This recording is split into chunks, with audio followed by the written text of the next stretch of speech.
Did you guys know that over 600,000 of the 1.5 million condominiums that are in the state of Florida are over 40 years old? And if you're looking to buy a condo or sell a condo here in Florida, you're going to want to make sure to watch this entire video. What's up, everyone? It's Thomas with Real Broker here in St. Augustine, Florida. And if you're looking to buy, sell, or invest here in northeastern Florida or the entire state of Florida, make sure you reach out to me and my team. All we try to do is give you the information so that you can make an educated decision on what you want to do, which is buy, sell, or invest in real estate. So in today's video, what I want to do is cover a looming problem that we have here across the entire state of Florida, and that is going to be the condo crisis and what's going on with that.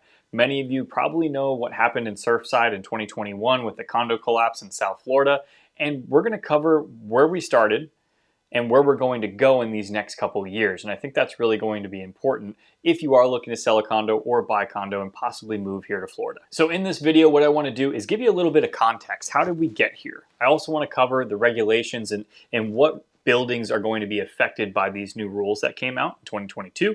We're also going to take a look at the state of Florida and how the market's reacting to all these new laws. And then we're going to take a look at northeastern Florida to give you a kind of idea of what's happening here locally versus the statewide scale. So how did we get here in the first place? Well, in 2021, the Champlain Towers in Surfside collapsed out of nowhere. At least it seemed it was out of nowhere, and it claimed 98 lives of the 101 people that lived in that building. This then forced Florida's lawmakers' hand to really make some laws and adjustments to how condos are regulated here in the state of Florida. Following this tragedy, Senate Bill 4D and Senate Bill 154 instituted that they're going to put rigorous structural inspections on the buildings. They also want to check the condo's reserves to make sure that they have money for potential inspections and work that they need to do on the building.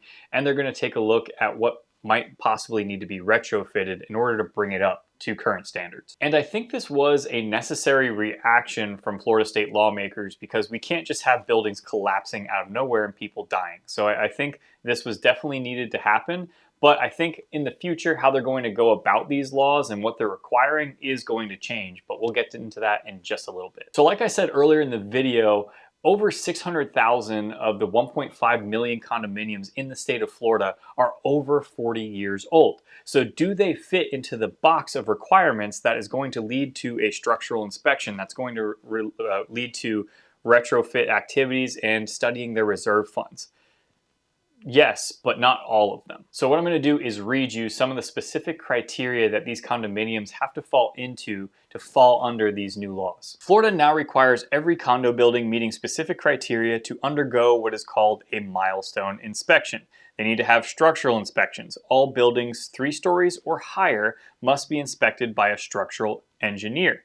Mandatory retrofits. If inspections reveal substantial structural deterioration, a follow-up, more in-depth inspection is triggered and repairs must be scheduled immediately. They're also going to take a look at reserve studies. Associations must perform a structural integrity reserve study every decade and maintain sufficient reserves to cover major repairs. So which buildings are not affected by these new laws? And this is mainly going to come down to height.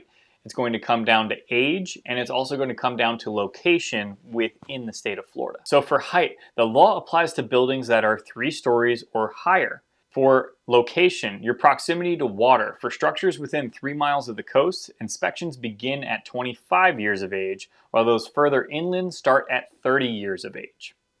And then age. These requirements target older buildings, typically those built before the early 1970s or over 40 years old. So for example, if your certificate of occupancy was applied for in July of 1992, then your milestone inspection would be enforced in December of 2024. So the main things to take away from that is that if the condo building you're specifically looking at or living in is under 3 stories, you shouldn't be affected by what's going on here, right? This is pretty much for these high-rise condominiums that are older. Now, in general, if you are looking to buy or sell, it doesn't mean that this isn't going to affect you in terms of price and negotiations, because at the end of the day, most buyers aren't as knowledgeable about what's going on in the laws and the condo market as myself or maybe you are from watching this video. So they're still going to go into a 2-story condo and be like, oh, well, what about this whole condominium problem that they're having in Florida? And they're going to try to use that in negotiations against you. So, and just from that outline that I gave you there,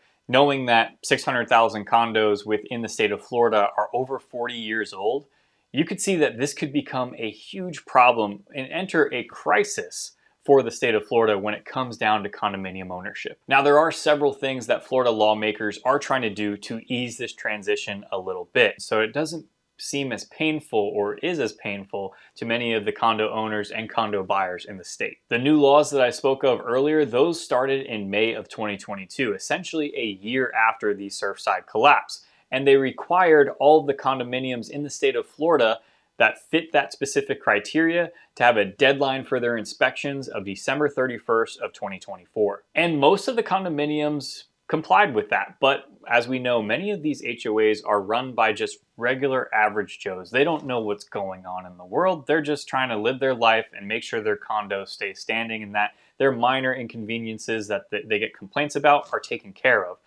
This is a whole different beast that they have to worry about. For example, they have Kevin Garrett, who is the building official for the city of Clearwater, Florida, and they were actually missing 36 of the 191 condominiums that they have in their area. And he also noted that local agencies like his are tasked with figuring this out and enforcing the laws, but they aren't really sure how they're going to go about enforcing the laws because the state of Florida hasn't told them what to do. And I think this is also another problem that we talked about when they said they're going to look into reserves of these buildings. These new laws that they just passed are saying all the reserve accounts need to be fully funded by the end of 2025. That means every homeowner in that community, in that condo association, is going to get an assessment if they don't have reserves up to the standard that the state of Florida is looking for. But then this also leads into what they're talking about right now. And in general, if you are suffering from this, we don't really have much of a clear answer for you. We're waiting on Florida lawmakers to kind of show us a clear path. What I have seen is that they are having emergency sessions and emergency meetings to try and figure out how we can help these condo owners and also change how those reserve accounts are looked. For example, one of the things that was pointed out is like, hey, fully funding a reserve account is not something that most people can do. That's a special assessment sent right to you saying, hey, you got to pay $5,000 in order to be able to live in this condominium. A lot of people that live in condos are more than likely on a fixed income, especially when you're talking about here in the state of Florida. And that's a huge chunk of change just for them to come out of pocket when they also don't know, are all the other homeowners going to do this? Is this going to be taken care of appropriately? Is this going to affect my condo and how much it's worth and my potential equity? There is a lot of questions in the air when it comes down to these reserve accounts. And I think this is probably the biggest factor when we're talking about what's going to happen with these condo communities. Because fully funding a reserve account is just something that's not done. I mean, if you look at any condominium, none of them are going to be fully reserved because they have ongoing maintenance. And there's also maintenance delays through years and years and years. For example, let's use a simple example. You buy a house, it has a roof on it. Here in the state of Florida, the state of Florida is going to give you 15 years. Well, should you have a reserve account fully funded the first year for something that's not going to happen for 15 or 20 years? No, that doesn't make sense. Now apply that to condominiums where you're going to have a much larger bill when it comes down to the maintenance of the general property and infrastructure that condominium provides. So for that same example, let's say that the condominium needed to put a new roof on and they just put a new roof on last year. Why would they need to have the reserves fully funded for that specific repair? That doesn't necessarily make sense. So what Florida lawmakers are toying with right now is the idea of benchmarking certain types of repairs throughout the years, right? Whatever that looks like, I'm not sure. But they're talking about, hey, well, maybe we need to have a structural inspection this year and then every 10 years, which is part of the new laws now. But part of that is like, okay, hey, they need to have a foundation inspection done on the property. And they also need to have reserves of 50% of the foundation within the first 10 years of that property. It's going to be a big mess to try and figure this out, to figure out what is right that is going to generally and broadly apply to all of these condominiums that are of all different ages, right? What I think they're trying to do is put a maintenance schedule together so they don't need to fully fund the reserve accounts of these condominiums right off the bat. They are apparently holding another special session in March of this year, so hopefully we'll have more updates on that for you soon. So now that I gave you the context, I gave you the regulations, the criteria of where all this condo mess is coming from, I want to go into the market in general and talking about the state of Florida, and we're going to talk about our local market here in northeastern Florida, just to kind of give you more context on what's happening right now. And I want to start this off by taking a look at a former Florida state senator's response on this, which he thinks that this is going to cause bankruptcies, and it's also going to cause people to lose their home. So in general, you'd want the Florida lawmakers that we have in session right now to start moving their ass a little bit, right? It seems like, hey, we knew about this for several years. Why is it, right at the deadline was in December of 2024. Why have we not had a special session and it's going to be pushed till March? Like, what's going on here? It drives me nuts, but this is the reality that we live in. So how is the Florida real estate market responding to this? And what I'll do is start off on a good note. The amount of condo sales has pretty much flatlined. It hasn't changed, hasn't gone up, hasn't gone down, anything drastically. But if you're looking at the active inventory of people trying to sell their condos, that shot up 43% here in the state of Florida, which is a huge number. I'd also like to take note that pretty much across all property types, whether it's single family home, townhomes, condos, manufactured home, all of the inventory has shot up pretty significantly because we were in historic lows of 2021. So that's not anything too crazy, but 43% for condos alone in 2024. The median sale price for 2024 fell 4.5%. And I think that's an interesting thing that we're going to take a look at here in just a second, because typically if you're looking at, July to December, across all property types, prices tend to fall. Our peak here in the state of Florida is going to be during the summer months, and then it cools off towards the end of the year. Very much like if you're up in, let's say you're in New York, the winter months, it's not like people are banging your door down while there's ice and snow on the ground, right? It's just not as easy to get around. You can't take good pictures of the house. It just doesn't really help as much to sell the property. So you have a little bit of a slowdown. We're no different down here in the state of Florida. So let's take a look at the state of Florida, and we're going to talk about median sale price, but then what I also want to do is take a look at closed sales, just so you have a good idea of what's happening in the state. So when we take a look at median sale price across the state of Florida, you can see that we're down 2.3% from this time last year. And if you pretty much look at any marker from any month of this year, you're going to see that we're down a significant percentage point outside of the first couple months of the year. The one interesting thing that I think we all need to look at is the sale price for the median sale price in the middle of the year. Now, this is also covering condos and townhomes. They don't have a breakdown of just condos alone for the SunStats website, which is why I'm going to bring you over to my local area so we can take a look how our area is reacting to it, so we can get a more accurate look on condos. But when we're taking a look at condos and townhomes on the state of Florida, if we're taking a look at condos and townhomes in the state of Florida, we can see that in April of 2024, they actually hit their peak statewide with a median sale price of $335, and then it's gone down since then. So I'm not exactly sure why that is. It'd be interesting, especially when you're looking at trending sales in our area. Once we heard the news in May 2022, prices and closed sales started to go down, right? When you look at the entire state of Florida, maybe that's because they're mixing it with townhomes and condos. It's kind of flatlined. So that's why I want to bring you into my local market so I can kind of show you what's going on here. Now we're on the next chart. We're taking a look at active inventory. And once again, we're on the SunStats website. Townhome and condos are grouped together. So we're seeing active inventory spike up pretty significantly year over year. If you're taking a look at October, it's up 52% from the October of 23, 46% from November of 23, 42% from December of 24, and 39% from January of 24. You can pretty much guarantee that a lot of that is driving because of the condo crisis that we have here in the state of Florida. So let's take a look at our local market here in northeastern Florida. This isn't just covering St. Augustine. This is covering Jacksonville, Flagler County, Nassau County, Baker County. It's covering all of the northeastern Florida area. So it gives you a more general idea of what our condo market's doing. So when I take a look at median sale price for our condo market here, you can see that our price has actually gone up 1.1%. And that could be for a variety of reasons. It could just because we have lower prices here in northeastern Florida than a lot of the rest of the state, especially when we're talking about South Florida. We're going to blow them out of the water when it comes down to prices. But also in terms of development, our area really doesn't have a whole bunch of super old condos over 40 years. A lot of the developments come within the last 20, 30 years. So they're going to be reaching that 30-year mark eventually, but a lot of them probably don't follow under it as of right now. I don't have the stats on that, unfortunately. I wish I did make my point a whole lot better here, but that's just my guess from being a local here. So don't quote me on it. But if you take a look at May of 2022, which is when these laws were enacted after the Surfside collapse, you can see that we had a median sale price of $265,000 for condos. And we're at $248,000 right now. So the condo market hasn't completely fallen off a cliff, but it hasn't gotten much better either. Now we're also comparing two different times of year, right? Typically we're going to see a lower sales price in December, January than we will see in May, June, or July, right? That's pretty typical. So just to compare that, let's take a look at the highest point of this year, or of 2024, where we saw a median sale price in 2024 for condos to be $280,000, right? So that's just, it's the trend of our market, right? March really starts to pick up, we hit summer, and then it starts to go down a little bit towards we get to the end of the year, and then rinse and repeat throughout history. Now, I think this is probably one of the more interesting data points. We're going to take a look at closed sales, right?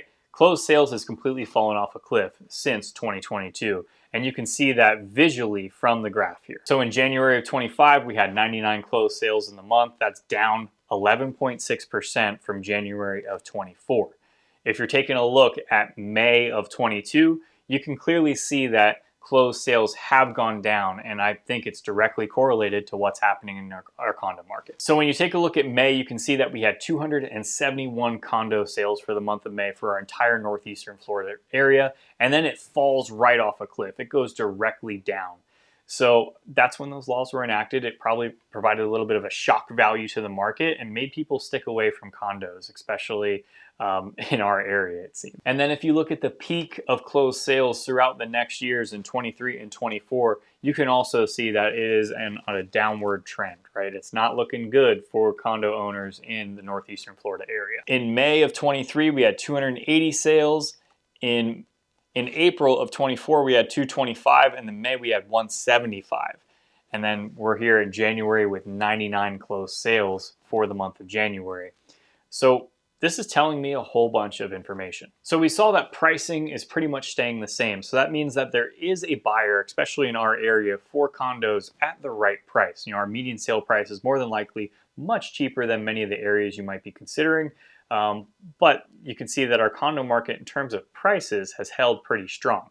When you're taking a look at closed sales, this may be the worst it could get, right? We're in January, we're in the slowest part of the month, or slowest part of the year like we've covered before. So January, you typically are going to see lower condo sales. If this trend continues, then I imagine we're going to see that median sale price start to trickle down as well. Do I think we're going to see huge adjustments to that? Not really, because it's already pretty affordable, but it's going to be inversed of the cost of the HOA, because all of these inspections, these reserve accounts, all that kind of stuff is going to also affect the HOA payment, which is probably one of the bigger drivers of people looking to buy a condo and them evaluating if it's the right place for them. Because at the end of the day, you could pay the condo off completely, you don't owe anything to anyone, but you'll always owe the HOA, you'll always owe property taxes, and that's going to be something that a lot of people need to consider, especially in buildings that are 3 stories or higher and getting close to that 30-year mark. With all that being said, I went over a whole bunch of negative stuff here, but at the end of the day, this is for safety of these condominium buildings. So if you are buying a condo, or you're selling a condo, or you're living in a condo, and you have no plans of doing either, as long as you hold the condo for a while, you're probably going to be fine while all of this shakes out. At the end of the day, your building is going to be safer. You can rest more assured that it's not going to collapse at any point, and that you also know that the HOA is being looked at a little bit, it's being scrutinized a little bit more, because if you've ever lived in an HOA, you know that there has been waste, right? So if they're being scrutinized by the government, they're probably going to tighten their belt a little bit and not waste as much money and make sure all those funds are allocated in the right position because of the pressure of this situation right now. That being said, I think condos as of right now are kind of it's a toss-up, right? No one knows what's going to happen.